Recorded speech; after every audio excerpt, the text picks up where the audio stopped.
Good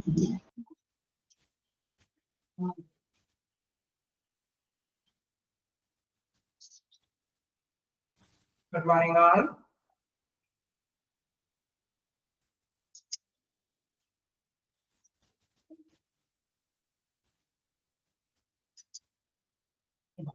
Good morning.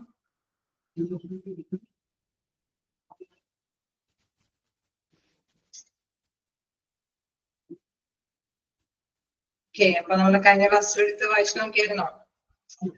Insurance chapter നോക്കിയിരുന്നോ?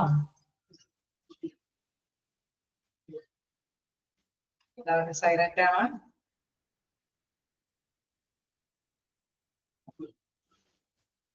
Insurance chapter വായിച്ചു നോക്കിയിരുന്നോ? Insurance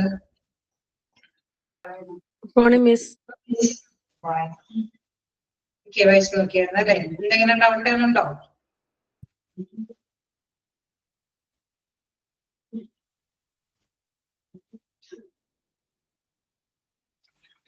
ഡൗട്ടൊന്നുമില്ല. അപ്പൊ നമുക്ക് എടുത്തു പോകാം അല്ലെ? നമുക്ക് ഇനി നെക്സ്റ്റ് എടുക്കേണ്ടത് എവിടെ തുടങ്ങിയാണ്? ഓക്കെ, നമുക്ക് എവിടെ തുടങ്ങി എടുക്കേണ്ടത്?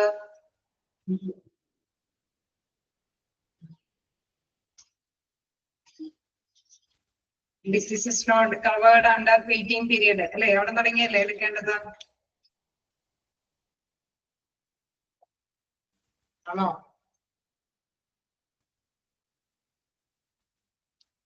Disease is not covered under waiting period. അവിടെ തുടങ്ങിയല്ലേ എടുക്കേണ്ടത്? അതെ മാം. ഓക്കെ, അപ്പൊ നമുക്ക് സ്റ്റാർട്ട് ചെയ്യാം. ഇൻഷുറൻസ് എടുക്കുന്ന കാര്യത്തിനെ കുറിച്ചിട്ട് നമുക്ക് എല്ലാവർക്കും അറിയാവുന്ന കാര്യമാണ് അല്ലെ? അപ്പൊ അതുകൊണ്ട് തന്നെ ഈ ചാപ്റ്റർ വലിയ സിമ്പിൾ ഇല്ല അല്ലെ? നിങ്ങൾക്ക് വലിയ കുഴപ്പമില്ലാതെ തന്നെ മൂവ് ചെയ്യാനായിട്ട് സാധിക്കും. എന്തായാലും ഇനി നമുക്ക് നെക്സ്റ്റ് നോക്കാനുള്ളത് അതിന്റെ ഡ്യൂറേഷൻ അല്ലെ? എത്രത്തോളം ടൈം അവിടെ നമുക്ക് ചില ഇൻഷുറൻസ് പാക്കേജിൽ ചില കാര്യങ്ങൾക്കെല്ലാം അല്ലെ കുറച്ച് കാലയളവിന് ശേഷം മാത്രം ആനുകൂല്യങ്ങൾ കിട്ടുള്ളൂ. അതായത് പെർട്ടിക്കുലർ ആയിട്ടുള്ള ഡിസീസസിന് മാത്രം.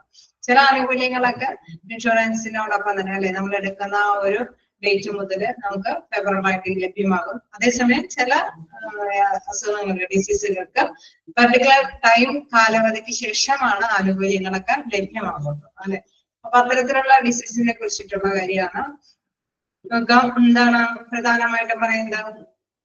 Diseases not covered under waiting period. Even though most health insurance plans cover a vast majority of diseases, there are some kind of illness which are not covered for the first few years. അതായത് most of them diseases നമുക്ക് coverage കിട്ടും അല്ലെ? നമ്മൾ കണ്ടായിരുന്നു അത്യാവശ്യം അല്ലെ? നമുക്കറിയാവുന്നതാണ് life insurance സ്കീമിന്റെ ഒക്കെ എന്ത് കാര്യം എല്ലാ സ്കീമിലും നമുക്ക് അത്യാവശ്യം ആനുകൂല്യങ്ങൾ ഡിസീസുമായി ബന്ധപ്പെട്ടുള്ള എല്ലാ ആനുകൂല്യങ്ങളും കിട്ടും. പക്ഷെ പെർട്ടിക്കുലർ ആയിട്ടുള്ള കുറച്ച് ഡിസീസസിന് മാത്രം നോട്ട് കവേർഡ് അല്ലെ? ഫസ്റ്റ് കുറച്ച് വർഷത്തേക്ക് അതിന് ആനുകൂല്യങ്ങൾ ലഭിക്കുകയില്ല. Given below is the list of diseases not which are covered under health insurance but come with a waiting period. ഒരു നിശ്ചിത കാലയളവിന് ശേഷം അല്ലെ? ആ കാലയളവ് വരെ നമുക്ക് എന്താണ് നമുക്ക് ആനുകൂല്യങ്ങൾ ലഭ്യമാകാത്ത തരത്തിലുള്ള അസുഖങ്ങൾ ഏതൊക്കെയാണെന്നുള്ളതാണ് താഴെ പറയുന്നത്. ഫസ്റ്റ് വൺ നോക്കാം. ഗ്യാസ്ട്രോ ഇൻഡസ്ട്രിയൽ അൾസേഴ്സ് ആണ്. അതായത് നമുക്കറിയാം എന്താണ് ഗാസ്ട്രോ എന്ന് പറയുമ്പോൾ തന്നെ അറിയാം അല്ലെ? നാളത്തിലെ അൾസറുകളാണ് അല്ലെ? അതുമായി ബന്ധപ്പെട്ടുള്ള അസുഖ ചികിത്സയ്ക്ക് നമുക്ക് എന്താ ആനുകൂല്യം ലഭ്യമല്ല?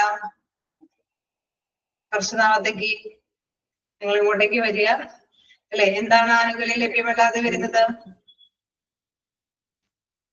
ദഹനനാളത്തിലെ അസുഖങ്ങൾക്ക് ലഭ്യമാകുന്ന ചികിത്സാ ചെലവുകള് ചിലപ്പോ കുറച്ചു നാളത്തേക്ക് ആനുകൂല്യം ലഭിക്കുകയില്ല അല്ലെ? എന്താണ് ഇൻഷുറൻസുമായി ബന്ധപ്പെട്ട ആനുകൂല്യം കുറച്ചു നാളത്തേക്ക് ലഭിക്കുകയില്ല. അതേമാതിരി തന്നെ എനി ഫോംസ് ഓഫ് ഫിസ്റ്റുല. എന്താണ് ഫിസ്റ്റുല എന്ന് പറയുന്നത്? അതായത് എന്തെങ്കിലുമൊക്കെ അല്ലെ ചെറിയ ചെറിയ കുരുക്കളൊക്കെ പൊട്ടി കുറച്ച് ഒരു വലിയ തുറങ്ങൊക്കെ ഉണ്ടായിട്ട് മാറുകയാണെങ്കിലൊക്കെ അതിനും എന്താണ് വരുന്ന ചികിത്സാ ചെലവും എന്താണ് ഇൻഷുറൻസ് കമ്പനി വഹിക്കണമെന്നില്ല. അതേമാതിരി തന്നെ എന്താണ് നെക്സ്റ്റ് പറയുന്നത് പെനിൽ പോസ്റ്ററി പ്രോട്ടോട്ട് അല്ലെ? ഹൈപ്പർ ട്രോഫീസ് എന്ന് വെച്ചാൽ എന്താണ് പ്രോസ്റ്റേറ്റിക് ഗ്രന്ഥി അല്ലെ അതിന്റെ വർധനവ് അല്ലെ ഒരു വികസനം വലിപ്പം വർദ്ധിച്ചു വരികയാണെങ്കിൽ ഒരുപക്ഷെ ചിലപ്പോ ക്യാൻസറിന്റെ ഒക്കെ ഒരു അഡ്വാൻസ് ആയിട്ടുള്ള ഒരു സൈൻ കാണിക്കുന്നതായിരിക്കും. എനിവേ അത്തരത്തിലുള്ള ചികിത്സാ കാര്യങ്ങൾക്കും എന്താണ് ഇൻഷുറൻസ് കുറച്ച് നാളത്തേക്ക് അതിന്റെ ബെനിഫിഷ്യറി ലഭ്യമാക്കിയില്ല. പിന്നെ അതേമാത്രം തന്നെ എന്താണ് മറ്റൊരു അസുഖം എന്ന് പറയുന്നത് ഹെറോയിഡ് അല്ലെ അവിടെ കൃത്യമായിട്ട് പറയുന്നത് ഹെമറോയിഡ്സ് ആൻഡ് പൈൽസ്. എന്താണ് ഹെമറോയിഡ്സ് ആൻഡ് പൈൽസ് എന്ന് പറയുമ്പോൾ മൂലക്കുരു പോലെയുള്ള അസുഖ ചികിത്സയ്ക്ക് ലഭ്യമാകുന്ന ഫണ്ടും അതേമാതിരി തന്നെ ഡൈസ്ഫങ്ഷണൽ യൂട്ടറിൻ ബ്ലീഡിങ് അല്ലെ അവിടെ കൃത്യമായിട്ട് എടുത്ത് പറയുന്നുണ്ട്. യൂട്ടറിൻ ബ്ലീഡിങ് എന്ന് പറയുമ്പോൾ അല്ലെ അത് കുറച്ച് അല്ലെ എന്താ പറയുന്നത് രക്തസ്രാവം പോലെയുള്ള അസുഖങ്ങൾക്കും എന്താണ് ഇത്തരത്തിലുള്ള ആനുകൂല്യം ലഭ്യമാകുന്നില്ല.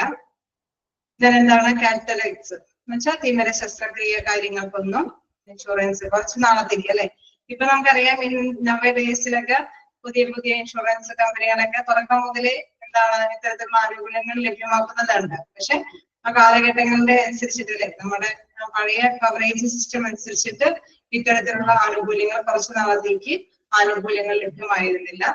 ഹെർണിയ പോലെയുള്ള അല്ലെ അവിടെ നമുക്കറിയാം കുടലിറക്കം പോലെയുള്ള അസുഖങ്ങള് പിന്നെ അഡിക്ഷൻ ട്രീറ്റ്മെന്റ്സ് പക്ഷെ എന്തെങ്കിലും ആസക്തി അല്ലെ ചിലപ്പോഴെങ്കിലും എന്താണ് മദ്യാസക്തി അല്ലെ അത്തരത്തിലുള്ള ചികിത്സ അതുമായി ബന്ധപ്പെട്ടൊക്കെ വിടുതൽ കിട്ടാനായിട്ടുള്ള ചികിത്സാ കാര്യങ്ങൾക്ക് ഇൻഷുറൻസ് കമ്പനി അതിനനുസരിച്ചുള്ള ആനുകൂല്യം ലഭ്യമാകുന്നില്ല. ഡെന്റൽ ട്രീറ്റ്മെന്റ്സ് അതായത് ഇവിടെ ബ്രാക്കറ്റിൽ എടുത്ത് പറയുന്നുണ്ട് unless the dental injury results from an accident മൂലമല്ലാത്ത ഡെന്റൽ ട്രീറ്റ്മെന്റുകൾക്കൊക്കെയാണ് എന്താണ് ഇത്തരത്തിലുള്ള ഫണ്ട് ലഭ്യമല്ലാത്തത്.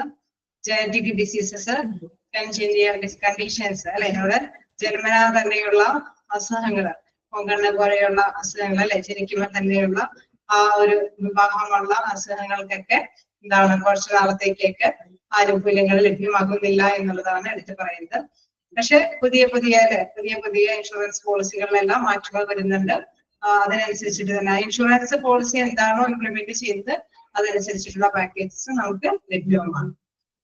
ഇതിനകത്ത് കൊടുത്തിരിക്കുന്നത് not covered under waiting period കുറച്ച് നാളത്തേക്ക് ഇത്തരത്തിലുള്ള അസുഖങ്ങൾക്കുള്ള ആനുകൂല്യം ഇൻഷുറൻസ് കമ്പനി പ്രൊവൈഡ് ചെയ്യില്ല എന്നുള്ളതാണ്. ഓക്കെ, ക്ലിയർ ആയോ?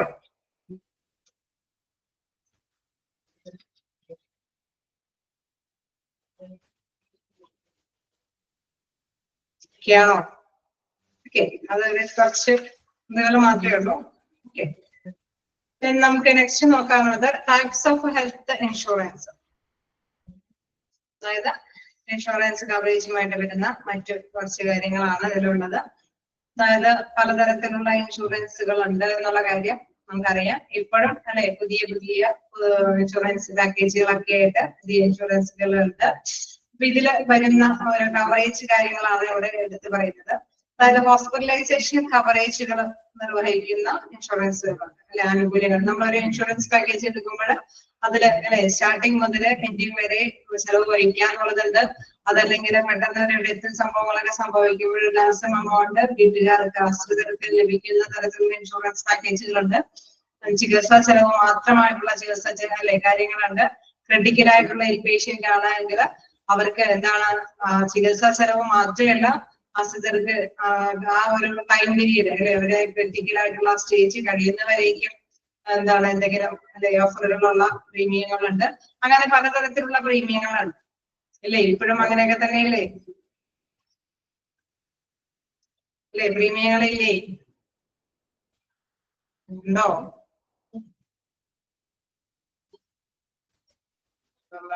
ചെറുതായിട്ട് മൂവ് ചെയ്യുമ്പോഴേക്കും മാറ്റം.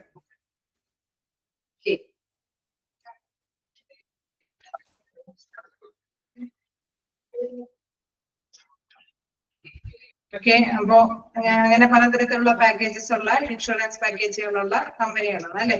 അപ്പൊ അതില്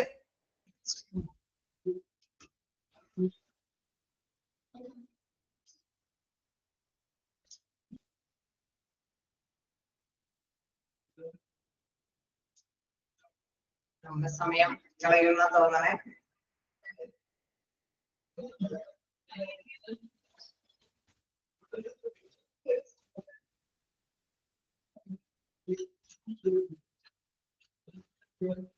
ഓക്കെ, അപ്പൊ അതില് നമ്മൾ പറഞ്ഞു വരാനുള്ളത് ഹോസ്പിറ്റലൈസേഷൻ കവർ ആണ്. ഹോസ്പിറ്റലൈസേഷൻ കവറിൽ എന്താ പറയുന്നത്? Hospitalisation cover provides the insured a cover for all the expense arising out of hospitalization owing to treatment need for a illness. അല്ലെ, അവിടെ എടുത്ത് പറയുന്ന ഒരു കാര്യം എന്ന് പറയുന്നത്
ടൈപ്സ് ഓഫ് ഹെൽത്ത് ഇൻഷുറൻസ് ആണ്. അപ്പൊ നമുക്ക് ഇനി എടുക്കാനുള്ളത് അതിലെ നോക്കാം. ഹോസ്പിറ്റലൈസേഷൻ കവർ അല്ലെ, ഹോസ്പിറ്റലൈസേഷൻ കവർ എന്ന് പറയുമ്പോൾ ഞാൻ പറഞ്ഞു പലതരത്തിലുള്ള പാക്കേജസ് ഉള്ള ഇൻഷുറൻസുകൾ ഉണ്ട് അല്ലെ, ശരിയല്ലേ? ഇൻഷുറൻസിന് പല പാക്കേജുകളില്ലേ, പല രീതികളിലുള്ള പാക്കേജുകൾ തരുന്നില്ലേ, ഇല്ലേ? ഉണ്ട് അല്ലെ. അപ്പൊ പലതരത്തിലുള്ള പാക്കേജസുകളിൽ പെടുന്നതായതുകൊണ്ട് തന്നെ നമ്മൾ മനസ്സിലാക്കാം ഹോസ്പിറ്റലൈസേഷൻ കവർ എന്ന് പറയുന്ന പാക്കേജ് ഉള്ള ഒരു ലൈഫ് ഇൻഷുറൻസ് സ്കീമാണ് എങ്കിൽ അല്ലെ, ഒരു ഇൻഷുറൻസ് സ്കീമാണ് എങ്കിൽ നോക്കാം. Hospitalisation cover provides the insured a cover for all the expense arising out of a hospitalization owing to treatment need for illness or accident. അല്ലെ, അവിടെ നമുക്കറിയാം ആക്സിഡന്റ് ആയിട്ട് പറ്റിയാലും അല്ലെങ്കിൽ ഏതെങ്കിലും അസുഖങ്ങളായിട്ട് വരുമ്പോഴും അവർക്ക് ആവശ്യമായിട്ടുള്ള അല്ലെ ഹോസ്പിറ്റലൈസേഷൻ നടത്തിയിട്ടുള്ള എല്ലാ തരത്തിലുള്ള എക്സ്പെൻസുകളും അവര് കവർ ചെയ്യുന്നു അല്ലെ, അവര് ആ ഒരു എക്സ്പെൻസുകളെല്ലാം തന്നെ ഇൻഷുറൻസ് കമ്പനി വഹിക്കുന്നു. This is an indemnity cover which ensure making good for the loss the insured is suffering from. അല്ലെ, നമുക്കൊരു ആക്സിഡന്റ് പറ്റുമ്പോൾ അല്ലെങ്കിൽ ഒരു അസുഖം വരുമ്പോഴുണ്ടാകുന്ന ആ നഷ്ടങ്ങളെല്ലാം തന്നെ കവർ ചെയ്യാനായിട്ട് അല്ലെ അവർ കവർ ചെയ്യുന്നുണ്ട് എന്ന് അവർ ഉറപ്പുവരുത്തുക, അതായത് ഇൻഷുറൻസ് കമ്പനി അത് വഹിക്കുന്നുണ്ട്. Then all the expenses are net based on the details mentioned on the required bills and hospital documents. നമുക്കറിയാം ഇത്തരത്തിലുള്ള ഒരു എക്സ്പെൻസുകളെല്ലാം അവർ വഹിക്കണമെങ്കിൽ തീർച്ചയായിട്ടും അവിടെ ഒരു മറുവശമുണ്ട്, അതായത് അവർക്ക് മതിയായ അല്ലെ ബിൽസുകൾ ആവശ്യമാണ് അല്ലെ, ബില്ലിന്റെ ബേസിലാണ് അവര് എന്താ ഇത്തരത്തിലുള്ള എക്സ്പെൻസുകളൊക്കെ പേയ്മെന്റുകൾ നടത്തുകയുള്ളൂ, അല്ലെങ്കിൽ ഹോസ്പിറ്റലിൽ എന്തെങ്കിലും എവിഡൻസ് ആയിട്ടുള്ള ഡോക്യുമെന്റ്സുകൾ ഉണ്ടാവും അല്ലെ. ഇത്തരത്തിലുള്ള ഡോക്യുമെന്റിന്റെയും ബില്ലിന്റെയും ബേസിലായിട്ടായിരിക്കും അവര് ഫണ്ട് ആ ആനുകൂല്യങ്ങളെല്ലാം തന്നെ ഇൻഷുർഡ് പേഴ്സൺസിന് ലഭ്യമാക്കുന്നത്. Then each cover comes with its own coverage, exclusion and limitations. Okay, അതായത് ഓരോ കവറേജിലും അതിൻ്റെതായ ഒഴിവാക്കലും പരിമിതികളും ഉണ്ട്. അതനുസരിച്ചിട്ടുള്ള ഒഴിവാക്കലും പരിമിതികളെല്ലാം അത് നടപ്പാക്കും. നമ്മൾ നേരത്തെ കണ്ട മാതിരി ചില അസുഖങ്ങളൊക്കെ ആയിട്ടുള്ള ഒരു ഇല്ലുമായി അല്ലെ ഒരു അസുഖമായിട്ടാണ് ബന്ധപ്പെടുന്നതെങ്കിൽ ചിലപ്പോൾ ആ കവറേജ് ടൈം കാലാവധി അനുസരിച്ചിട്ടൊക്കെ ചിലപ്പോൾ വേണമെങ്കിൽ ഒഴിവാക്കപ്പെട്ടിട്ടുണ്ടാവും. അല്ലാത്ത തരത്തിലുള്ള തരത്തിലുള്ള എല്ലാ അസുഖങ്ങളും അല്ലെങ്കിൽ ആക്സിഡന്റ് കേസുകളുടെയൊക്കെ ബില്ലിന്റെയും ഹോസ്പിറ്റലിന്റെ ഡോക്യുമെന്റിന്റെയും ബേസില് വരുന്ന എക്സ്പെൻസുകളെല്ലാം തന്നെ ഇൻഷുറൻസ് കമ്പനി അത് വഹിക്കുമെന്നുള്ളതാണ്. ഓക്കെ, ക്ലിയർ ആയോ? ഹോസ്പിറ്റലൈസേഷൻ കവറിന്റെ ഹോസ്പിറ്റല് ഓക്കെ ആശുപത്രി തന്നെ വരുന്ന ചെലവുകളാണ്, അതെല്ലാം വഹിക്കുന്ന ചെലവുകളാണ്. Then hospital cash cover. എന്താണ് ഹോസ്പിറ്റൽ ക്യാഷ് കവർ എന്ന് പറയുന്നത്? നോക്കാം. Hospital cash cover attends to those expense which are not covered under a pure hospitalisation cover. അല്ലെ, അവിടെ പൂർണ്ണമായിട്ട് ഹോസ്പിറ്റൽ ചെലവുകളിൽ ഉൾപ്പെടുത്താത്ത ചെലവുകൾ നിറവേറ്റുന്നു എന്നുള്ളതാണ് പ്രധാനമായിട്ടുള്ളത്. Hospital cash cover attends to those expenses which are not covered under pure hospitalization cover. അല്ലെ, നമ്മുടെ ഹോസ്പിറ്റലൈസേഷന് മാത്രമുള്ള ഒരു എമൗണ്ട് മാത്രമല്ല അവിടെ പേയ്മെന്റ് ചെയ്യുന്നത്, അല്ലാത്ത കുറച്ച് എക്സ്പെൻസുകൾ കൂടി അവിടെ മീറ്റ് ചെയ്യുന്നുണ്ട്. Though hospitalization covers medical expenses, there are also incidental expenses which are non-medical in nature. അതായത് മെഡിക്കൽ ആയിട്ടുള്ള എക്സ്പെൻസുകൾ അവർ മീറ്റ് ചെയ്യുന്നു, അതോടൊപ്പം തന്നെ ആകസ്മികമായിട്ട് വരുന്ന മറ്റു എക്സ്പെൻസുകൾ കൂടി മീറ്റ് ചെയ്യുന്നു. അതായത് ആകസ്മികമായിട്ട് വരാവുന്ന മറ്റു എക്സ്പെൻസ് എന്ന് പറയുമ്പോൾ ഒരു രോഗിക്ക് അല്ലെ ഒരു പെട്ടെന്ന് ഒരു ആക്സിഡന്റ് പറ്റിയാൽ ചിലപ്പോൾ ആംബുലൻസ് വിളിച്ച് നമ്മൾ അവരുടെ സർവീസ് ആ സേവനം നേടിയെടുത്തിട്ടായിരിക്കും ഹോസ്പിറ്റലൈസേഷൻ ചെയ്യുന്നത് അല്ലെ. അപ്പൊ തീർച്ചയായിട്ടും എന്താണ് അവിടെ ഒരു ട്രാവലിംഗ് എക്സ്പെൻസുകൾ വരുന്നുണ്ട് അല്ലെ. അപ്പൊ അത്തരത്തിലുള്ള ആകസ്മിക ചെലവുകൾ കൂടി എന്താണ് ഇൻഷുറൻസ് കമ്പനി വഹിക്കുന്നു എന്നതാണ് അല്ലെ. അതിൽ നോക്കാം, for example expense due to travelling to and from the hospital or stay, special dietary food expenses etcetera. അതായത് നമ്മളിപ്പോ ഒരു കുറച്ച് ദിവസം സ്റ്റേ ചെയ്യേണ്ടി വരുന്ന അല്ലെങ്കിൽ അവിടെ ഫുഡുമായി ബന്ധപ്പെട്ടൊക്കെ ഇത്രയും എമൗണ്ട് ആ ഒരു ടൈമിൽ ആ ഒരു പീരീഡിൽ ചെലവഴിക്കേണ്ടി വന്നു. അപ്പൊ അത്തരത്തിലുള്ള എക്സ്പെൻസും കൂടി മീറ്റ് ചെയ്യുന്ന ഒരു ഇൻഷുറൻസ് പാക്കേജ് ആണ് എങ്കിൽ അത് ഹോസ്പിറ്റൽ ക്യാഷ് കവർ എന്ന് പറയുന്നത്. അതായത് മെഡിക്കൽ എക്സ്പെൻസ് മാത്രമല്ല എന്താണ് മറ്റു തരത്തിലുള്ള എന്താണ് ഇൻസിഡന്റൽ ആയിട്ടുള്ള എക്സ്പെൻസ് കൂടി അവര് മീറ്റ് ചെയ്യുന്നു. ട്രാവലിംഗ് എക്സ്പെൻസുകൾ, ഫുഡിന്റെ എക്സ്പെൻസ്, അതേമാതിരി തന്നെ റെസ്റ്റ് നമ്മൾ സ്റ്റേ ചെയ്യാനായിട്ടുള്ള കുറച്ച് എക്സ്പെൻസുകൾ ഉണ്ടെങ്കിൽ അതെല്ലാം മീറ്റ് ചെയ്യും. ക്ലിയർ ആയോ? ക്ലിയർ ആയോ? ഹോസ്പിറ്റലൈസേഷൻ കവറും ഹോസ്പിറ്റൽ ക്യാഷ് കവറും തമ്മിലുള്ള വേരിയേഷൻ ക്ലിയർ ആണോ? അറിയേണ്ടതുണ്ടോ? ക്ലിയർ ആണ്. ഓക്കെ, നെക്സ്റ്റ് നോക്കുകയാണെങ്കിൽ ക്രിട്ടിക്കൽ ഇൽനെസ് കവർ. എന്താണ് ക്രിട്ടിക്കൽ ഇൽനെസ് കവർ എന്ന് പറയുന്നത്? Critical illness policy is A benefit cover that covers the insured for any serious or critical illness such as cancer, then paralysis, major organ transplant, etc. for which hospitalization expenses may not be covered in the pure hospitalization cover. അതായത് ചിലപ്പോൾ വേണമെങ്കിൽ നമുക്കറിയാം ഈ ഇത്തരത്തിലുള്ള critical insurance coverage ആണെങ്കിൽ വളരെ അല്ലെ പ്രത്യേകതരമായിട്ടുള്ള ഒരു കുറച്ചും കൂടി സീരിയസ് ആയിട്ടുള്ള ഒരു ഹോസ്പിറ്റലൈസേഷൻ ഒക്കെയാണ് നമുക്കറിയാം. അതിൽ വരുന്നത് ക്യാൻസർ പോലെയുള്ള അല്ലെങ്കിൽ പക്ഷാഘാതം പോലെയുള്ള അല്ലെങ്കിൽ ഓർഗൻ ഒക്കെ അതിപ്പോ അല്ലെ മാറ്റിവെക്കുന്ന ശസ്ത്രക്രിയ കാര്യങ്ങളൊക്കെ ആയിട്ട് വരുന്ന ചികിത്സാ ചെലവാണ്. അപ്പൊ ഇച്ചിരി കൂടി ബൾക്ക് എമൗണ്ട് ആയിരിക്കും അല്ലെ. അപ്പൊ അതിലും എന്താണ് ഈ ഹോസ്പിറ്റലൈസേഷൻ എക്സ്പെൻസ് മാത്രമുള്ളതുകൊണ്ട് അല്ലാതെ എന്താണ് ഇത്തരത്തിലുള്ള എന്താണ് ആകസ്മികമായിട്ടുള്ള ചെലവ് വഹിക്കുന്ന കൂടിയിട്ടുള്ള ചെലവുകളെല്ലാം തന്നെ ഈ പാക്കേജിൽ വഹിക്കുന്നു എന്നുള്ളതാണ്.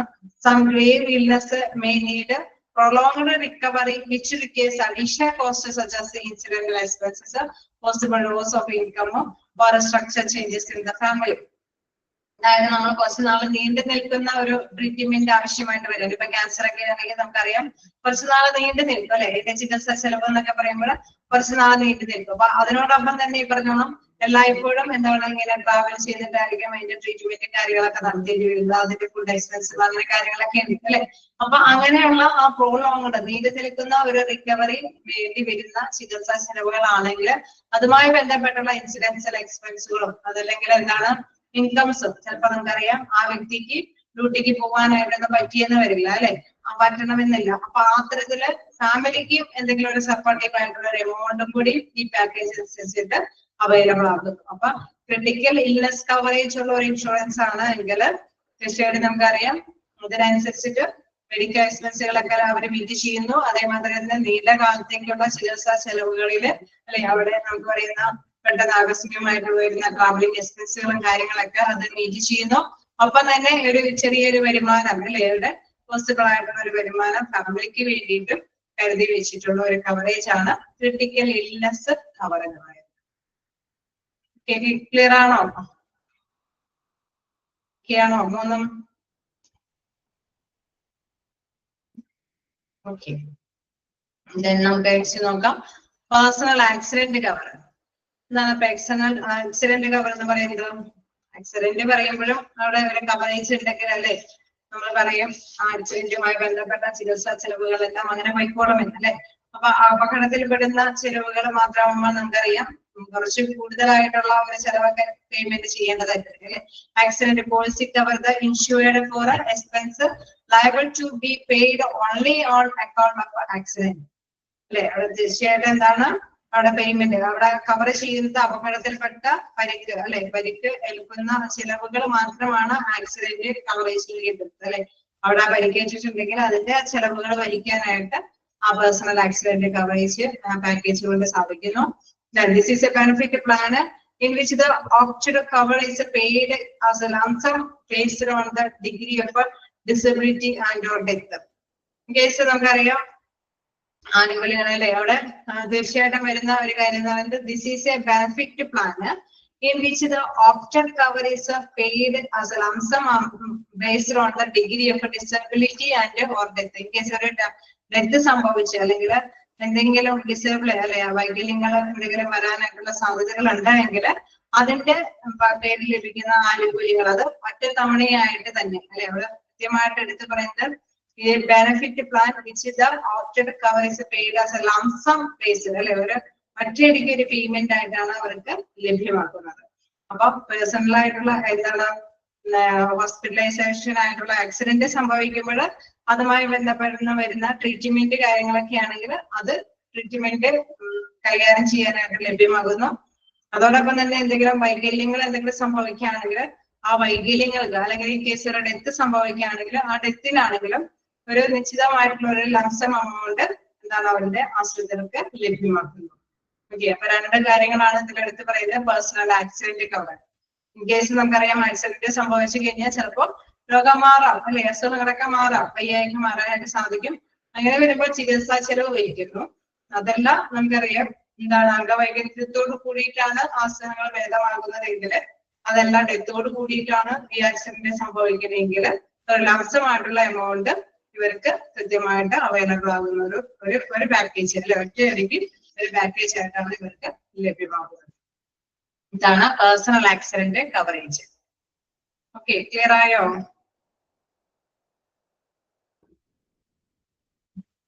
ആണോ? അടുത്തൊരു പോളിസി എന്ന് പറയുന്നത് ടോപ്പ് അപ്പ് കവർ. എന്താണ് ടോപ്പ് അപ്പ് കവർ എന്ന് പറയുന്നത്? നോക്കാം. Top up cover. A top up health cover is considered as an extension over your current health or hospitalization policy. This policy, അതായത് നമുക്ക് നിലവിൽ ഒരു പോളിസി ഉണ്ട് അല്ലെ, അവിടെ പോളിസി ഉണ്ട് എങ്കിൽ തന്നെ അതൊന്നും കൂടി വിപുലീകരിക്കണം, കുറച്ചും കൂടി വിപുലീകരിക്കേണ്ടതുണ്ടെങ്കിൽ അതിനുള്ള ഒരു ചോയ്സ് അല്ലെ, അതാണ് ടോപ്പ് അപ്പ് കവറേജിൽ വരുന്നത്. This policy can be considered as an add-on cover to your current hospitalization policy in case of a higher expense due to illness or accident. When the existing policy sum insured get exhausted, a top-up cover takes care of the extra expenses. അല്ലെ, ഇപ്പൊ ഒരു നമ്മള് ചെറിയൊരു policy ഒക്കെ എടുത്തേക്കണെങ്കിൽ അതിനേക്കാൾ കൂടുതൽ ആൾക്കാർക്കുള്ള ആവശ്യകതകളൊക്കെ വരുന്നുണ്ടായെങ്കിൽ അല്ലെ, ഒരു അതിന്റെ കൂട്ടത്തിൽ ഒരു എക്സ്റ്റൻഷൻ പോളിസി എടുത്തു കഴിഞ്ഞാൽ ഈ പറഞ്ഞ ആനുകൂല്യങ്ങൾ അല്ലെ, ബൾക്കായിട്ടുള്ള ഈ ആനുകൂല്യങ്ങളൊക്കെ ലഭ്യമാക്കാനൊക്കെ ആയിട്ട് സാധിക്കും അല്ലെ. അപ്പൊ അതുകൊണ്ട് തന്നെ ഇതൊരു ടോപ്പ് അപ്പ് കവറേജ് ആണ്. This policy can be considered and add on cover അല്ലെ, ഒന്നുകൂടി കൂട്ടിച്ചേർക്കുകയാണ് കറന്റ് ഹോസ്പിറ്റലൈസേഷൻ പോളിസി. ആ കറന്റ് ആയിട്ട് നിലവിലുള്ള ഹോസ്പിറ്റലൈസേഷൻ പോളിസിയോടൊപ്പം തന്നെ ഒന്നും കൂടി കൂട്ടിച്ചേർത്ത് അതായത് വികസിപ്പിക്കുന്നു, അതിന്റെ ആനുകൂല്യ കാര്യങ്ങളൊക്കെ വികസിപ്പിക്കുന്നു. In case of higher responsibility അല്ലെ, നമ്മളിപ്പോ അവരെ എക്സ്പെൻസ് നമുക്ക് ചെറിയൊരു കാര്യമല്ല, ഇഷ്ടം കൂടി വലിയ വലിയ എക്സ്പെൻസീവുകൾ മീറ്റ് ചെയ്യേണ്ട ആവശ്യകതയൊക്കെ വരുമ്പോൾ നമുക്കറിയാം നിലവിലുള്ള പോളിസിയെ ഒന്നും കൂടി അല്ലെ അത് കുറച്ചും കൂടി അല്ലെ മെച്ചപ്പെട്ട നമുക്ക് ആനുകൂല്യം ലഭിക്കുന്ന ഒരു പോളിസിയിലേക്ക് കൺവേർട്ട് ചെയ്യുന്ന ഒരു രീതിയാണ് എന്തെന്ന് പറയുന്നത് ടോപ്പ് അപ്പ് കവർ എന്ന് പറയുന്നത്. ഓക്കെ, ടോപ്പ് അപ്പ് കവറിൽ വരുമ്പോൾ എന്താണ് അധിക ചെലവ് വഹിക്കാനായിട്ട് ഇൻഷുറൻസ് പാക്കേജ് കൊണ്ട് സാധിക്കും. ഓക്കെ, അപ്പൊ വ്യത്യസ്ത തരത്തിലുള്ള ഇൻഷുറൻസ് പാക്കേജുകൾ കണ്ടോ? ഹോസ്പിറ്റലൈസേഷൻ ഉണ്ട്, അതേമാതിരി തന്നെ നമ്മൾ കണ്ടതാണ് എന്താണ് ഈ പറഞ്ഞോണം ഇത് മാത്രമല്ല അല്ലെ, പ്യുവർ ആയിട്ടുള്ള ഇത് മാത്രം, അതായത് ഹോസ്പിറ്റൽ ക്യാഷ് കവർ ഉണ്ട്, ക്രിട്ടിക്കൽ അതായത് ഹോസ്പിറ്റലൈസേഷൻ മാത്രമല്ല അതുമായി ബന്ധപ്പെട്ട് വരുന്ന മറ്റു അല്ലെ ആകസ്മികമായിട്ടുള്ള ചെലവുകൾ കൂടി വഹിക്കുന്നതാണ്. Critical health cover, critical health കവറിൽ നമ്മൾ കണ്ടു അല്ലെ പ്രത്യേകമായിട്ട് തന്നെ ക്രിട്ടിക്കൽ ആയിട്ടുള്ള പേഴ്സൺസ് ആയതുകൊണ്ട് തന്നെ അതിൻ്റെതായിട്ടുള്ള കുറെ ബെനിഫിറ്റ്സും കൂടി പാക്കേജസ് ഉൾപ്പെടുന്നുണ്ട്. പേഴ്സണൽ ആക്സിഡന്റ് കവർ എന്ന് പറയുമ്പോൾ അവിടെ ഹോസ്പിറ്റലൈസേഷൻ ആണെങ്കിൽ അതിന്റെ ചെലവ് വഹിക്കുന്നു. ഇൻ കേസ് ഡിസേബിൾഡ് ആയിട്ടുള്ള പേഴ്സൺസ് ആയിട്ട് വരുന്നതാണെങ്കിൽ അതിൻ്റെതായിട്ടുള്ള കാര്യങ്ങൾ മീറ്റ് ചെയ്യാൻ അല്ലെങ്കിൽ ഡെത്തുമായിട്ട് വരുന്ന കാര്യങ്ങളൊക്കെ മീറ്റ് ചെയ്യാനായിട്ട് എന്താണ് അവർക്ക് ഒരു ലാസം അങ്ങോട്ട് തരുന്നത്. ടോപ്പ് അപ്പ് കവർ എന്ന് പറയുമ്പോൾ നിലവിലുള്ള കറന്റ് ഹോസ്പിറ്റലൈസേഷൻ പോളിസിയെ ഒന്നും കൂടി ഹയർ എക്സ്പെൻസീവ് അല്ലെ ഹയർ ആയിട്ടുള്ള എക്സ്പെൻസ് മീറ്റ് ചെയ്യാനായിട്ട് അതിനെ വികസിപ്പിക്കുന്ന ഒരു എക്സിക്യൂഷൻ ചെയ്യുന്ന രണ്ടും കൂടി വികസിപ്പിച്ചെടുക്കുന്ന ഒരു രീതിയാണ് എന്താണ് ടോപ്പ് അപ്പ് കവറേജ് എന്ന് പറയുമ്പോൾ. അപ്പൊ ആ ആനുകൂല്യങ്ങളൊക്കെ എക്സ്ട്രാ എക്സ്പെൻസുകളൊക്കെ ടോപ്പ് അപ്പ് കവർ വഴി മീറ്റ് ചെയ്യാനായിട്ട് സാധിക്കുന്നു. ക്ലിയർ ആണോ?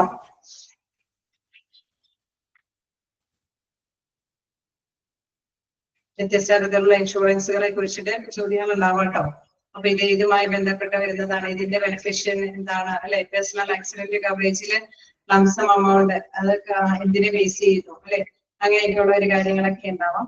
അല്ലെങ്കിൽ എന്തിനെ ബേസ് ചെയ്തിട്ടാണ് അല്ലെ ബില്ലിനെയും കുറിച്ചിട്ട് കവറേജ് നമ്മൾ കണ്ട ഹോസ്പിറ്റലിലെ കവറില് ഹോസ്പിറ്റലൈസേഷനിലൊക്കെ ആണെങ്കിൽ കൃത്യമായിട്ടുള്ള ഡോക്യുമെന്റിന്റെയും ബില്ലിന്റെയും ബേസ് ചെയ്തിട്ടാണ് ഒരു ആനുകൂല്യങ്ങൾ ലഭ്യമാക്കുന്നത്. ഇങ്ങനെയൊക്കെയുള്ള കാര്യങ്ങളൊക്കെ ജസ്റ്റ് നോട്ട് ചെയ്ത് പോവാം. Social health insurance, social health insurance ആണ് നമുക്ക് നെക്സ്റ്റ് നോക്കാനുള്ളത്.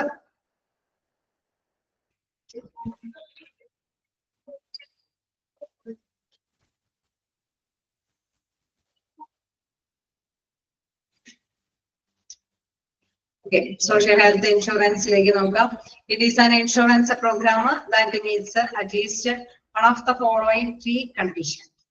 അതായത് നമുക്കറിയാം ഇതൊരു സാമൂഹിക ആരോഗ്യ ഇൻഷുറൻസ് ആണ് അല്ലെ, അങ്ങനെ വരുമ്പോൾ കുറച്ച് നിബന്ധനകൾ അല്ലെ, ഒരു നിബന്ധനയെങ്കിലും പാലിക്കണം എന്നുള്ള പദ്ധതിയാണ് ഇവിടെ വരുന്നത്. At least one of the following three condition അല്ലെ, മൂന്നെണ്ണത്തില് ഏതെങ്കിലും മരണമെങ്കിലും പാലിച്ചു പോകണം എന്നുള്ളതാണ് ഇതിൽ പ്രധാനമായിട്ട് എടുത്തു പറയുന്നത്.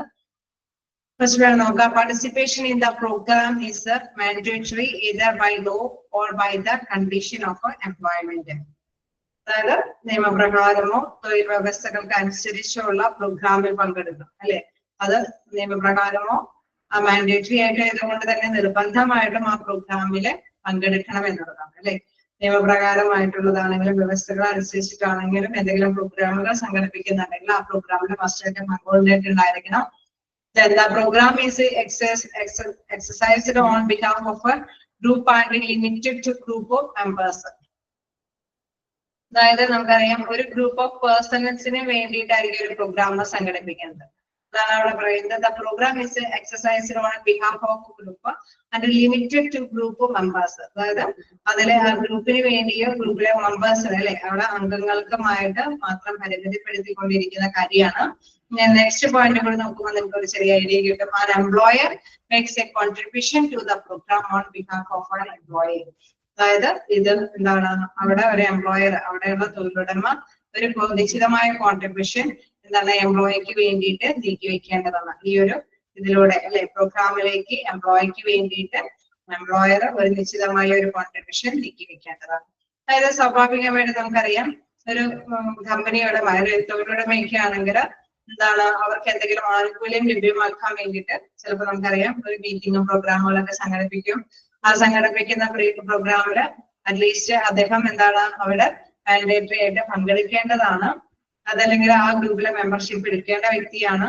തീർച്ചയായിട്ടും എന്താണ് അവിടെയുള്ള എംപ്ലോയർ ഇവർക്ക് വേണ്ടിയിട്ട് ഒരു നിശ്ചിത തുക കോൺട്രിബ്യൂഷൻ നൽകേണ്ടതുമാണ്. ഇങ്ങനെയുള്ള ഈ 3 കാര്യങ്ങളിൽ ഏതെങ്കിലും അഡ്ജസ്റ്റ് ഒന്നില് പാകവാക്കത്വം ഉണ്ടെങ്കിൽ തീർച്ചയായിട്ടും എന്താണ് അവിടെ ഇതിന് അർഹതപ്പെടുത്തണം അല്ലെ. സോഷ്യൽ ഹെൽത്ത് ഇൻഷുറൻസ് എന്ന് പറയുന്നതാണ് സാമൂഹിക ആരോഗ്യ ഇൻഷുറൻസ് കമ്പനികള് രൂപം കൊടുക്കുന്നതിന് വേണ്ടിയിട്ടാണ്. അതായത് ഓരോ എന്തല്ലേ തൊഴിലിടങ്ങളിലും ഒരു ഇൻഷുറൻസ് പരിരക്ഷ ഉറപ്പാക്കുന്നത് എങ്ങനെയാണ്. അപ്പൊ അവിടെ തൊഴിലുടമ അങ്ങനെയുള്ള പാർട്ടിസിപ്പേഷൻ ആഗ്രഹിക്കുന്നുണ്ടെങ്കിൽ അതിനനുസരിച്ചിട്ടുള്ള ആനുകൂല്യമാർക്കുണ്ട് അവിടെയുള്ള എംപ്ലോയീസിന് ലഭ്യമാകുന്നുണ്ട്.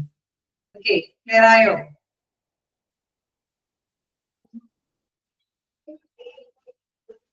എല്ലാ കമ്പനികളും ചിലപ്പോൾ ആണെങ്കിൽ ഇൻഷുറൻസ് പരിരക്ഷ വാഗ്ദാനം ചെയ്യണമെന്നില്ല.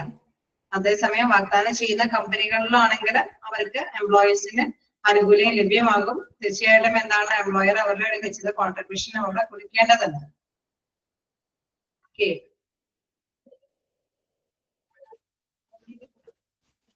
ക്ലിയർ ആയോ?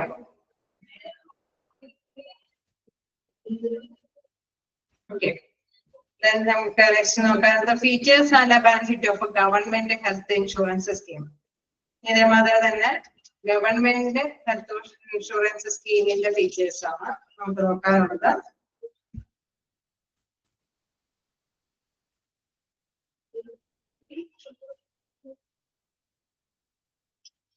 നോക്കാം എന്താണ് ഗവൺമെന്റ് ഹെൽത്ത് ഇൻഷുറൻസ് സ്കീമിൽ പ്രത്യേകത. ഗവൺമെന്റ് ഹെൽത്ത് ഇൻഷുറൻസ് സ്കീം ആണ് offered at a low cost. ഒരു ചെറിയ ചെലവിലൂടെ തന്നെ ഗവൺമെന്റ് ഹെൽത്ത് ഇൻഷുറൻസ് സ്കീമുകളൊക്കെ ഓഫറുകൾ തരുന്നുണ്ട്. BPL families can also get offer insurance benefit അല്ലെ. അവിടെ BPL ഫാമിലിയിൽപ്പെട്ട ജനങ്ങളാണെങ്കിൽ കൂടി ചെറിയ തുകയിലെ ആനുകൂല്യങ്ങൾ നേടിയെടുക്കാനായിട്ട് സാധിക്കുന്നുണ്ട്. എന്താണ് the policy guarantee coverage for the poor people അല്ലെ. അവിടെ ദാരിദ്ര്യമായ പീപ്പിളിനും ഇത്തരത്തിലുള്ള പോളിസിയുടെ കവറേജ് ലഭ്യമാണ്. The policy consists of a treatment in both the private and the government hospitals for better health care അല്ലെ. അവിടെ നമുക്കറിയാം തീർച്ചയായിട്ടും മെച്ചപ്പെട്ട ഒരു ആരോഗ്യ സംരക്ഷണത്തിന് വേണ്ടിയിട്ടാണ് അല്ലെ. പ്രൈവറ്റ് ആണെങ്കിലും ഗവൺമെന്റ് ഹോസ്പിറ്റൽ ആണെങ്കിലും ചികിത്സ ഉറപ്പാക്കുന്നത് ഒരു നല്ലൊരു ആരോഗ്യ സംരക്ഷണത്തിന് വേണ്ടിയിട്ടാണ് ഇത്തരത്തിലുള്ള ആനുകൂല്യങ്ങൾ ഗവൺമെന്റ് ഓഫർ ചെയ്യുന്നത് അല്ലെ. Policy consist of treatment. പോളിസിയിൽ പ്രൈവറ്റ് ഹോസ്പിറ്റലും ഉൾപ്പെടും എന്നുള്ളതാണ് എടുത്ത് പറയുന്ന ഒരു കാര്യം. ഗവൺമെന്റ് ഹോസ്പിറ്റൽ ആണെങ്കിലും പ്രൈവറ്റ് ഹോസ്പിറ്റൽ ആണെങ്കിലും പോളിസിക്ക് അനുസൃതമായിട്ടുള്ള അർഹത നേടാവുന്നതാണ്. ഇതിനു വേണ്ടിയിട്ടാണെങ്കിലും ഹെൽത്ത് കെയറുമായി ബന്ധപ്പെട്ടുള്ള കാര്യമാണെങ്കിൽ അല്ലെ. മെച്ചപ്പെട്ട ആരോഗ്യ സംരക്ഷണത്തിന് വേണ്ടിയിട്ടുള്ള ചെലവാണ് വഹിക്കുന്നതെങ്കിൽ ഇതിലുള്ള മെമ്പർഷിപ്പ് ഉള്ള വ്യക്തികൾക്ക് അർഹതപ്പെടാവുന്നതാണ്. ചെറിയ ചെലവിൽ തന്നെ ഇത്തരത്തിലുള്ള ഈ ഒരു ഗവൺമെന്റിന്റേതായിട്ടുള്ള ഹെൽത്ത് ഇൻഷുറൻസ് സ്കീമിൽ അല്ലെ നമുക്ക് പങ്കെടുക്കാവുന്നതാണ്. അതായത് മെമ്പർഷിപ്പ് എടുക്കാവുന്നതാണ്. ഓക്കെ, BPL അല്ലെ നമുക്കറിയാം ചികിത്സ BPL കാർഡ് ഉടമകൾക്കൊക്കെ ചെറിയ പേയ്മെന്റ് ഒക്കെ നടത്തുന്നുണ്ടെങ്കിൽ അവർക്ക് അതിനുള്ള ആനുകൂല്യങ്ങളൊക്കെ ലഭ്യമാകുന്നുണ്ട്. പുവർ പീപ്പിൾ ആണെങ്കിൽ ഈ കവറേജിൽ അർഹതപ്പെടുന്നതാണ്. ഗവൺമെന്റുകൾ മാറി പറയുന്നതനുസരിച്ചിട്ട് വ്യത്യാസങ്ങളും വരുന്നുണ്ട് അല്ലെ. അപ്പൊ ചില ടൈമുകളിൽ ഇതൊക്കെ അവൈലബിൾ ആയിരുന്നു, ചില ടൈമുകളിലൊക്കെ അവൈലബിൾ ആവാതെയും ഉണ്ട്. ഓക്കെ, ഓക്കെയാണോ ഗവൺമെന്റ് ഹെൽത്ത് ഇൻഷുറൻസ് സ്കീം?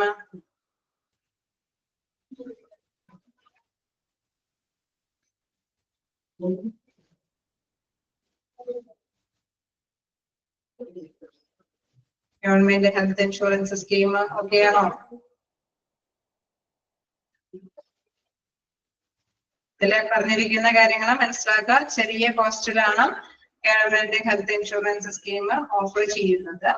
അതേമാതിരി തന്നെ BPL അല്ലെ ഉടമകൾക്ക് ഇതില് എന്താണ് ഗ്യാരണ്ടി നൽകുന്നുണ്ട് ഈ സ്കീം അനുസരിച്ചിട്ടുള്ള ആനുകൂല്യം ലഭ്യമാകാനായിട്ട്. അതോടൊപ്പം തന്നെ പുവർ പീപ്പിൾ ആണെങ്കിൽ അല്ലെ ദാരിദ്ര്യം അനുഭവിക്കുന്ന പീപ്പിൾസ് ആണെങ്കിൽ അവർക്കും ഈ കവറേജിന്റെ ആനുകൂല്യം ലഭ്യമാകുന്നുണ്ട്. പിന്നെ എടുത്തു പറയുന്ന ഒരു കാര്യം എന്ന് പറയുന്നത് അല്ലെ ഗവൺമെന്റ് ഹോസ്പിറ്റൽ ആണെങ്കിലും പ്രൈവറ്റ് ഹോസ്പിറ്റൽ ആണെങ്കിലും ബെറ്റർ ഒരു ട്രീറ്റ്മെന്റിന് വേണ്ടിയിട്ടാണ് കൈകാര്യം ചെയ്തെങ്കിലാണ് ഇത്തരത്തിലുള്ള ആനുകൂല്യങ്ങൾ ലഭ്യമാകുന്നത്. ഓക്കെ, ക്ലിയർ അല്ലേ? ഓക്കെയാണോ?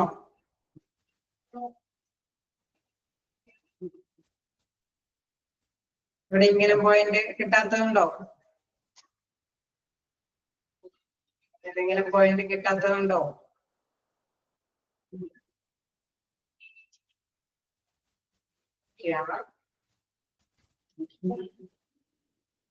നമുക്ക് നെക്സ്റ്റ് നോക്കാം. the state insurance scheme ESI ആണ്. ESI നെ കുറിച്ചിട്ട് എല്ലാവരും കേട്ടിട്ടുണ്ടോ അല്ലെ? ESI നെ കുറിച്ചിട്ട് കേട്ടിട്ടില്ലേ? അതിന്റെ അബ്രിവേഷൻ തന്നെ മനസ്സിലാക്കി വെക്കേണ്ടതാണ്. എംപ്ലോയി സ്റ്റേറ്റ് ഇൻഷുറൻസ് സ്കീം അല്ലെ? എംപ്ലോയീസ് സ്റ്റേറ്റ് ഇൻഷുറൻസ് സ്കീം നമുക്കറിയാം. ഇത് സ്റ്റാർട്ട് ചെയ്തത് എന്താണ്? 1948 ഇനാഗ്രേറ്റ് ചെയ്തതെങ്കിൽ നടപ്പാക്കുന്നത് 1952 അല്ലെ? നെഹ്റുവിന്റെ നമ്മുടെ മുൻ പ്രധാനമന്ത്രിയായ നെഹ്റുവിന്റെ കാലഘട്ടത്തിലാണ് ഈ സ്കീം നടപ്പാക്കി വരുന്നത്. എന്താണ്? സ്റ്റേറ്റ് ഇൻഷുറൻസ് സ്കീം, അതായത് employees state insurance scheme. Established in 1948, the Employees State Insurance Scheme gives both the cash and medical benefits. അവിടെ മെഡിക്കൽ ആനുകൂല്യങ്ങൾക്ക് വേണ്ടിയിട്ടാണ് ഇത്തരത്തിലുള്ള സ്കീം കൊണ്ടുവന്നിരിക്കുന്നത്. The Employee State Insurance Corporation controls the schemes and is a corporate semi-government body led by the Union Minister of Labor as the chairman and Director General as the Chief Executive. അതായത് ഈ scheme എന്ന് പറയുമ്പോൾ നമുക്കറിയാം ഇതൊരു പ്രധാനപ്പെട്ട അല്ലെ ഗവൺമെന്റിന്റെ കൂടി പങ്കാളിത്തത്തോട് കൂടിയിട്ടുള്ള സ്കീമാണ്. അതായത് പങ്കാളിത്തത്തിലുള്ള സ്കീമാണ്. കേന്ദ്ര തൊഴിൽ മന്ത്രി ചെയർമാനും അല്ലെ ഡയറക്ടർ ചീഫ് എക്സിക്യൂട്ടീവ് ആയിട്ട് പ്രവർത്തിക്കുന്ന ഒരു കോർപ്പറേറ്റ് സംസ്ഥാന സ്ഥാപനമായിട്ടാണ് ESI പ്രവർത്തിക്കുന്നത് അല്ലെ?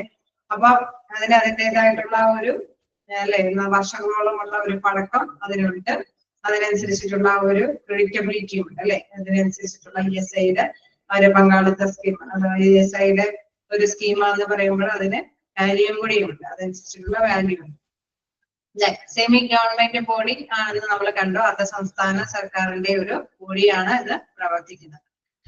ഇതിൽ വീണ്ടും പറയുന്നുണ്ട്, to make use of sickness benefit the employee has to have worked for 78 days before sickness.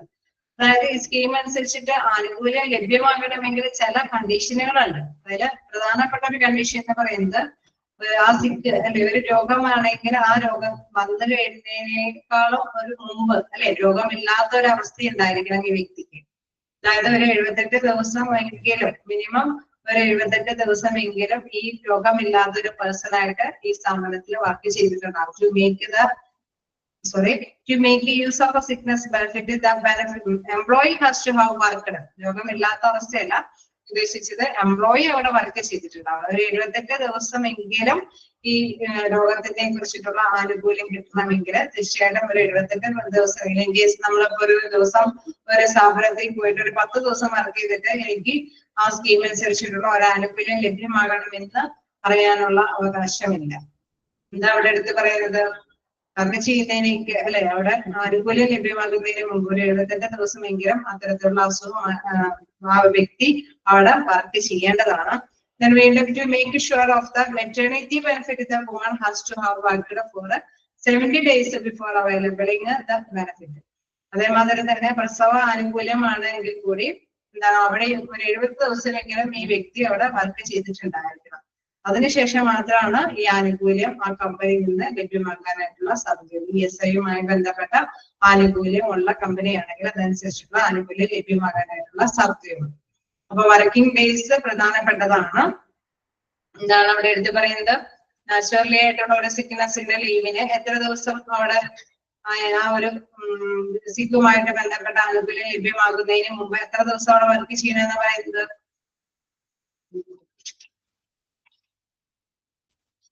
78. Okay, good. Next ആണെങ്കിൽ മെറ്റേണിറ്റി ലീവ് ആണ്. മെറ്റേണിറ്റി ബെനിഫിറ്റ് ആണെങ്കിൽ ESI ആണ്. ആനുകൂല്യങ്ങൾ വേണമെങ്കിൽ തീർച്ചയായിട്ടും എത്ര ദിവസം വേണമെന്നാ പറയുന്നത്?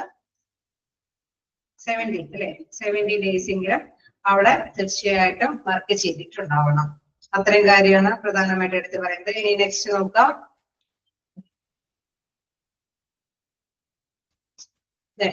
Primarily designed to help factory workers handle the expense of following accidents and occupational hazards. അതായത് തൊഴിലപകടം എന്തെങ്കിലുമൊക്കെ ഉണ്ടെങ്കിൽ അതിനനുസരിച്ചിട്ടുള്ള രൂപകൽപ്പന. അതായത് പ്ലാന്റിലൊക്കെ വർക്കേഴ്സ് അല്ലെ അവിടെ തൊഴിലാളികളൊക്കെ പ്ലാന്റിൽ വർക്ക് ചെയ്യുന്ന ഇടങ്ങളൊക്കെ ഉണ്ടെങ്കിൽ അവിടെ എന്താണ് ഓക്യുപേഷണൽ ആയിട്ടുള്ള അപകടങ്ങളൊക്കെ വരുമ്പോൾ ഇത്തരത്തിലുള്ള ആനുകൂല്യങ്ങൾ ലഭ്യമാകുന്നത്. Employees state insurance scheme is available for the workers employed in different factories in India. അതായത് ലഭ്യമാണ് അല്ലെ, പലതരത്തിലുള്ള ഇൻഷുറൻസ് സ്കീമുകൾ ഇത്തരത്തിലുള്ള ഡിഫറെന്റ് ഫാക്ടറി, വ്യത്യസ്തമായിട്ടുള്ള ഫാക്ടറികളാണെങ്കിൽ കൂടി ഇത്തരത്തിലുള്ള ആനുകൂല്യങ്ങൾ ഇതിന് ലഭ്യമാണ്. The workers drawing wages not in excess 21,000 per month can take part in this scheme. ഈ സ്കീം അനുസരിച്ചിട്ട് എന്താണ് പ്രധാനപ്പെട്ട പ്രത്യേകത എന്ന് പറയുന്നത്, മാസത്തിലല്ലേ 21,000 സാലറി കൂട്ടാനായിട്ട് പാടില്ല. അങ്ങനെയുള്ളവർക്ക് കൂടി കഴിഞ്ഞാൽ ഈ ആനുകൂല്യം ലഭ്യമില്ല അല്ലെ. അപ്പൊ ഈ കാലഘട്ടത്തിന്റെ അല്ലട്ടോ. ഇപ്പൊ നമുക്കറിയാം ഒരു ചെറിയ ജോലിയാണെങ്കിൽ കൂടി അതിനനുസരിച്ചിട്ടുള്ള ബെനിഫിഷൻ നേടിയെടുക്കും അല്ലെ. ഈ കാലഘട്ടത്തിലാണെങ്കിൽ നമുക്കറിയാം 21,000 പെർ മന്ത് അല്ലെ, ഒരു 24,000 രൂപയെങ്കിലും പെർ മന്ത് ഉള്ള വ്യക്തികളാണെങ്കിൽ ഇത്തരത്തിലുള്ള ഈ എംപ്ലോയീസ് സ്കീമിനനുസരിച്ചുള്ള ബെനിഫിറ്റിന് അർഹതയില്ല എന്നുള്ളതാണ്.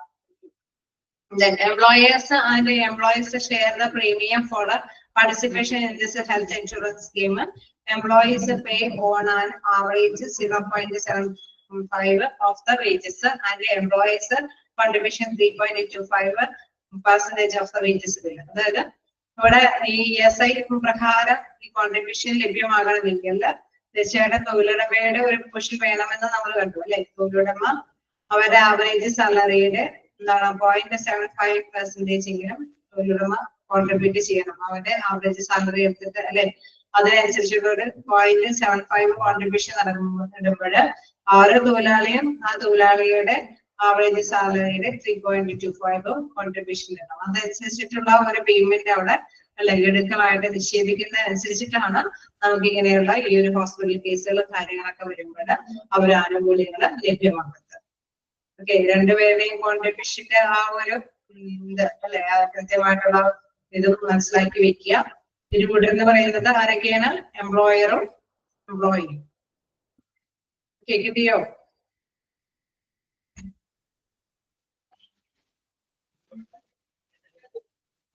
Okay.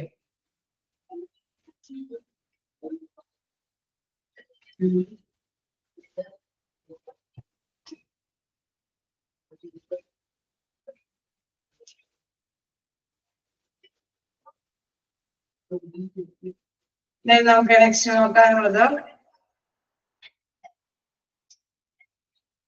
ബെനിഫിറ്റ്സ് അല്ലെ. ഇവിടെ ഒരു പോയിന്റ് കൂടെ ലാസ്റ്റ് പോയിന്റ് കൂടെ ഉണ്ട്. The employee who is getting daily wages less than ₹176 shall be excluded from the payment of contribution. അല്ലെ, ഇവിടെ വീണ്ടും പറയുന്നുണ്ട് എന്താണ് 176 രൂപയേക്കാൾ കുറവാണ് എങ്കിലും ഈ ഒരു ESI മുഖേനയുള്ള ആനുകൂല്യം ലഭ്യമാകാനായിട്ടുള്ള സാധ്യതയില്ല. 21,000 രൂപയേക്കാൾ കൂടുതൽ പെർ മന്ത് ലഭിക്കുന്നുണ്ട് എങ്കിലും അതോടൊപ്പം തന്നെ ഇവിടെ ഡെയിലി വേജസ് ആണെങ്കിൽ 176 അല്ലെ, അവിടെ അത്തരത്തിലുള്ള എന്താ പറയുന്നത് employees who is getting daily wages of less than 176 അല്ലെ. അവിടെയാണെങ്കിൽ നമ്മൾ കണ്ടിരുന്നത് എന്താണ് per month workers drive wages not excess അല്ലെ, 21,000 കൂടുതൽ എമൗണ്ട് വരാൻ പാടില്ല. എന്താണ് മന്ത്ലി വേജസ്.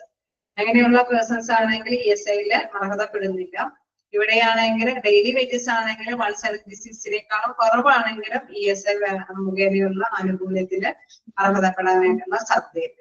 അപ്പൊ കുറച്ച് കണ്ടീഷനുകൾ അവിടെ ഉണ്ടെന്ന് നിങ്ങൾ വ്യക്തമായിട്ട് മനസ്സിലാക്കുക. കോൺട്രിബ്യൂഷൻ ഉണ്ട് അവിടെ, എംപ്ലോയറിന്റെ തൊഴിലുടമയുടെ കോൺട്രിബ്യൂഷൻ ആയിട്ടുള്ള അല്ലെ 3.25% വെയിറ്റ് ബില്ലുണ്ട്. അതേമാതിരി തന്നെ എംപ്ലോയീസിന്റെ കോൺട്രിബ്യൂഷൻ ആയിട്ടുള്ള 0.75 അവറേജിന്റെ 0.75 കോൺട്രിബ്യൂഷൻ അവിടെ നിക്ഷേപിക്കേണ്ടതുണ്ട്. അതോടൊപ്പം തന്നെ സാലറി 21,000 രൂപയേക്കാൾ കൂടുതലാണ് എങ്കിൽ ESIക്ക് ആനുകൂല്യപ്പെടാൻ പാടില്ല. 176 ഡെയിലി വേജസ് ആണ് അല്ലെ, അതിനേക്കാൾ താഴെയാണ് എങ്കിൽ തീർച്ചയായിട്ടും ഇതിനുള്ള ആനുകൂല്യങ്ങൾ ലഭ്യമാകുന്നില്ല എന്നതാണ് പ്രധാനമായിട്ട് ശ്രദ്ധിക്കേണ്ടത്. ഓക്കെ, ക്ലിയർ ആയോ? ESIയുടെ ആ ഒരു രീതി എന്താണെന്നുള്ളത്. ESI എന്ന് പറയുന്നത് എന്താണ്? എംപ്ലോയീസ് സ്റ്റേറ്റ് ഇൻഷുറൻസ് സ്കീമാണ്. അതൊരു അർദ്ധ സംസ്ഥാന സ്ഥാപനമാണ്. അതേമാതിരി തന്നെ സർക്കാർ സ്ഥാപനമാണ്. അതോടൊപ്പം തന്നെ അതില് അല്ലെ ഇവിടെ വർക്കേഴ്സിന്റെ വർക്കിംഗ് കാര്യങ്ങളൊക്കെ ശ്രദ്ധിച്ചിട്ടാണ് ഇവര് ആനുകൂല്യങ്ങൾ ലഭ്യമാകുന്നത്. ദിവസത്തിന്റെ കാര്യമാണെങ്കിൽ ഒരു 78 ദിവസമെങ്കിലും എംപ്ലോയി വർക്ക് ചെയ്തിട്ടുണ്ടാവണം. അസുഖം വന്ന ആനുകൂല്യം അല്ലെ ആനുകൂല്യങ്ങൾ ലഭ്യമാകുന്നതിന് മുമ്പ്. അതേമാതിരി തന്നെ മെറ്റേണിറ്റി ലീവ് ആണെങ്കിൽ മെറ്റേണിറ്റി ആയിട്ടുള്ള ആനുകൂല്യമാണ് എങ്കിൽ അല്ലെ അവിടെ തീർച്ചയായിട്ടും 70 ഡേയ്സെങ്കിലും അതിന് മുമ്പ് വർക്ക് ചെയ്തിട്ടുണ്ടായിരിക്കണം. കോൺട്രിബ്യൂഷന്റെ കാര്യത്തിലൊക്കെ നമ്മൾ കണ്ടിരുന്നു 0.75%, 3.25%. അതേമാതിരി തന്നെ ചില സാലറിയുടെ കാര്യങ്ങളും കണക്കിലെടുക്കേണ്ടതുണ്ട്. 21,000 പെർ മന്ത് സാലറി ഉള്ള അതിനേക്കാൾ കൂടുതൽ സാലറി ഉള്ളവർക്ക് അതിന്റെ ആനുകൂല്യം ലഭ്യമല്ല.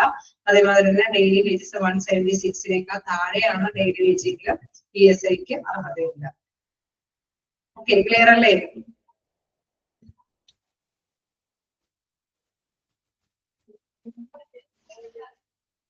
നമുക്ക് ജസ്റ്റ് ഒന്ന് വായിച്ച് നോക്കാം. എവിടെയെങ്കിലൊക്കെ ഡൗട്ട് ഉണ്ടെങ്കിൽ ചോദിക്കാട്ടോ.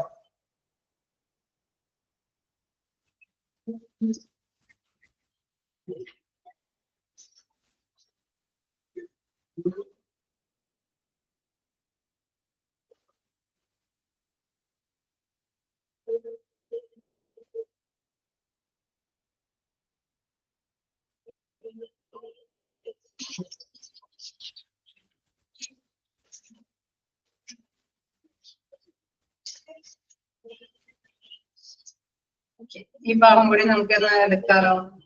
ചെറിയ ക്വസ്റ്റ്യൻ ആണ്, എടുത്തു പോകാലോ. ഇതില് പറഞ്ഞിരിക്കുന്ന കാര്യം മാത്രമേ ഉള്ളൂ. അതായത് ഓക്കെ എടുക്കാം.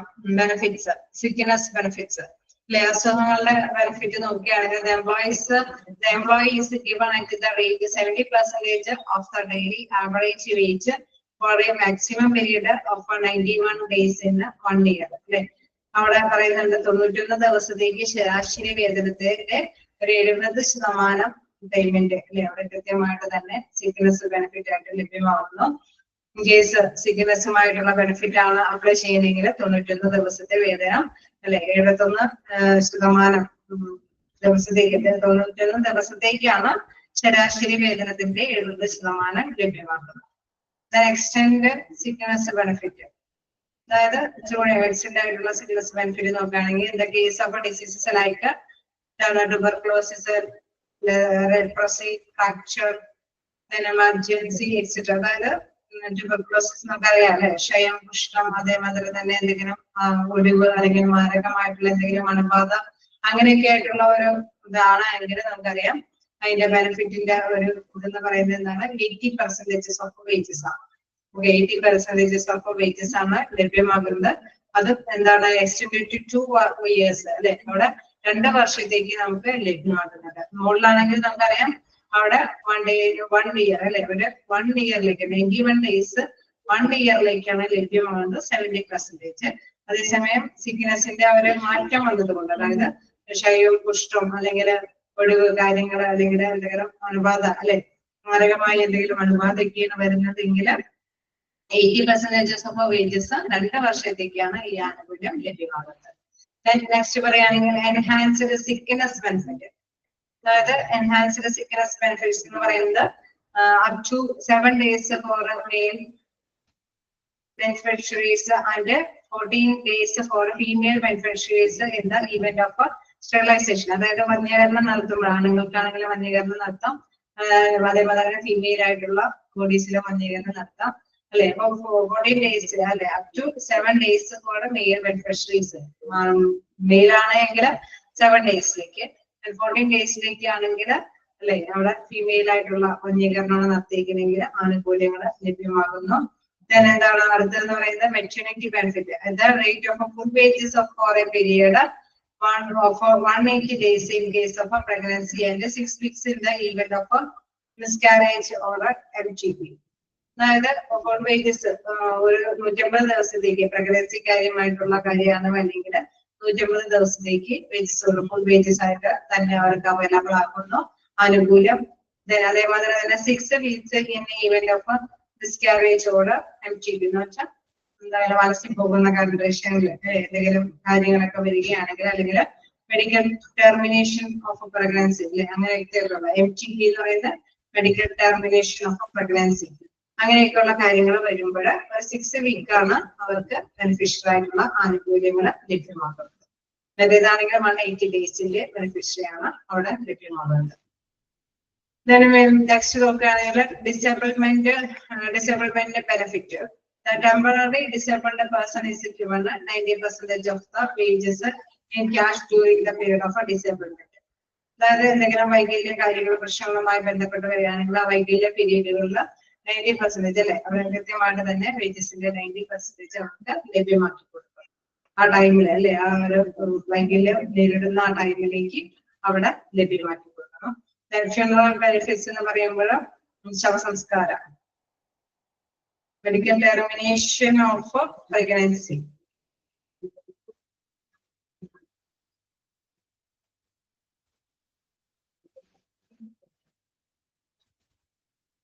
another benefits എന്ന് പറയുമ്പോൾ the eldest surviving member is given an amount 15,000 for the funeral purpose. അതായത് ശവസംസ്കാര പർപ്പസിന് വേണ്ടിയിട്ട് 15,000 രൂപയോളം അത് ഏറ്റവും മുതിർന്ന മെമ്പറിന് അല്ലെ അവിടെയുള്ള അതിലെ ഏറ്റവും മുതിർന്ന മെമ്പറിന്റെ കൈവശം 15,000 രൂപയോളം എന്താണ് ശവസംസ്കാര കാര്യങ്ങൾക്കൊക്കെ വേണ്ടിയിട്ട് ലംസം എമൗണ്ട് ലഭ്യമാക്കുന്നു എന്നുള്ളതാണ്. Medical benefits. The member of the worker gets the medical cover that include the outdoor treatment, specialist service, ambulance services and indoor services. അതായത് മെഡിക്കൽ ആയിട്ടുള്ള എന്തെങ്കിലും കാര്യങ്ങളൊക്കെ ആയിട്ട് വരികയാണെങ്കിൽ അല്ലെ വയ്യായിക്ക് എന്തെങ്കിലും വരുമ്പോൾ എന്താണ് ഔട്ട്ഡോർ ട്രീറ്റ്മെന്റിന് വേണ്ടിയിട്ട് സ്പെഷ്യലിസ്റ്റ് സർവീസിന് വേണ്ടിയിട്ട് അല്ലെങ്കിൽ ആംബുലൻസ് സർവീസസിനും ഇൻഡോർ സർവീസസിനും അല്ലെ ഉള്ളിൽ തന്നെയുള്ള സർവീസിന് എല്ലാത്തിനും ആവശ്യമായിട്ടുള്ള മെഡിക്കൽ കവറേജ് അതിനനുസരിച്ചിട്ട് ആ വ്യക്തിക്ക് ലഭ്യമാക്കുന്നു. പറയുന്നത് മെഡിക്കൽ കവർ ദാറ്റ് ഇൻക്ലൂഡ് അല്ലെ എല്ലാ തരത്തിലുള്ള ചെലവുകളും അതിന് ഇൻക്ലൂഡഡ് ആകുന്നുണ്ട്. ഇപ്പൊ മെഡിക്കൽ ബെനിഫിറ്റ്സ് ഇപ്പൊ പലതരത്തിലുള്ള ആനുകൂല്യങ്ങളുണ്ട്. ഫിനറൽ ആയിട്ടുള്ള ബെനിഫിറ്റ്സുകളുണ്ട്, മെഡിക്കൽ ബെനിഫിറ്റുകളുണ്ട്, ഡിസേബിൾമെന്റ് ബെനിഫിറ്റ് ഉണ്ട് അല്ലെ ഇടയ്ക്ക് എന്തെങ്കിലും കാര്യങ്ങൾ കൊണ്ട് ഡിസേബിൾ സംഭവിക്കാനായിട്ടുള്ള സാധ്യത ഉണ്ടെങ്കിൽ അതുമായി ബെനിഫിറ്റ് ഉണ്ട്. മെറ്റേണിറ്റി ബെനിഫിറ്റ് പ്രസവവുമായി ബന്ധപ്പെട്ട അല്ലെങ്കിൽ ഗർഭാവസ്ഥ അവസ്ഥയില് അലസി പോകുന്നതുമായിട്ടുള്ള ടൈം ഡ്യൂറേഷൻ ടൈമിലേക്കുള്ള ബെനിഫിറ്റുകൾ. എൻഹാൻസ്ഡ് സിക്നെസ് ബെനിഫിറ്റ് അല്ലെ അവിടെ നേരത്തെ പറഞ്ഞ മാതിരി തന്നെ സ്റ്റെറിലൈസേഷൻ പ്രോസസ് ഉണ്ടെങ്കിലും അല്ലെ അത് ഫീമെയിൽ ആണെങ്കിലും മെയിൽ ആണെങ്കിലും നവീകരണ പ്രവർത്തനങ്ങൾ നടത്തുന്നുണ്ടെങ്കിൽ അതുമായിട്ടുള്ള ആനുകൂല്യങ്ങൾ. എക്സ്റ്റൻഡഡ് സിക്നെസ് ബെനിഫിറ്റ്സ് അതായത് കുറച്ചും അല്ലെ കുറച്ചും കൂടി കഠിനമായിട്ടുള്ള അസുഖങ്ങളെ ട്യൂബർക്കുലോസിസ്, ലെപ്രസി, ഫ്രാക്ചർ, അതേമാതിരി തന്നെ അണുബാധ അല്ലെ അത് മാരകമായിട്ടുള്ള അണുബാധ, മൽജനസി അങ്ങനെയൊക്കെയുള്ള കണ്ടീഷനുകളിലും ആനുകൂല്യങ്ങൾ ലഭ്യമാണ്. എന്താണ് സിക്നസ് ബെനിഫിറ്റ് എന്നാലും പ്രധാനമായിട്ട് 70% ഡെയിലി വേജസ് അല്ലെ ആവറേജ് വേജസ് മാക്സിമം പീരീഡ് ആണെങ്കിൽ 91 days in 1 year. Okay, clear ആയോ? ജസ്റ്റ് വായിച്ചു നോക്കിയാലും നിങ്ങൾക്ക് മനസ്സിലാവുന്ന കാര്യമാണ്. ഓരോ സെന്റൻസുകളെ തന്നിട്ടുള്ളൂ. ഈ ആനുകൂല്യങ്ങളെല്ലാം തന്നെ നമുക്ക് അറിയാം. ഇപ്പൊ നമ്മൾ ഏതെങ്കിലും ഒരു ഇൻഷുറൻസ് പാക്കേജ് ഉണ്ടെങ്കിൽ ഈ പറഞ്ഞതെല്ലാം തന്നെ ആയിരിക്കണമെന്നില്ല. ആ പാക്കേജിൽ എന്താണ് പറയുന്നത് ആ ആനുകൂല്യമായിരിക്കും നമുക്ക് ലഭ്യത അല്ലെ. അതിൽ പറയുന്ന റൂൾസ് ആൻഡ് റെഗുലേഷൻസ് എന്താണോ അതനുസരിച്ചിട്ടാണ് പാക്കേജുകൾ ലഭ്യമാകുന്നത്. അപ്പൊ ഇതിലെല്ലാം തന്നെ ഇങ്ങനെയൊക്കെയുള്ള ഇൻഷുറൻസ് പാക്കേജ് ESI ഒക്കെ പേര് കേട്ടാലേ പഴയ കാലഘട്ടം മുതൽ 1948 ഇത് ഇനാഗ്രേറ്റ് ചെയ്ത് 1952 മുതൽ പ്രാബല്യത്തിലുള്ള ഒരു ഇൻഷുറൻസ് ആനുകൂല്യമാണ്. അപ്പൊ അതിൻ്റെതായിട്ടുള്ള വ്യവസ്ഥകളും കാര്യങ്ങളാണ് നമ്മളിപ്പോ ഡിസ്കസ് ചെയ്തത്. ഓക്കെ, ക്ലിയർ ആണോ? എന്തായാലും വായിച്ചു നോക്കണം കേട്ടോ. കുറച്ച് എടുക്കുന്നുണ്ട്. ഓക്കെയാണ്.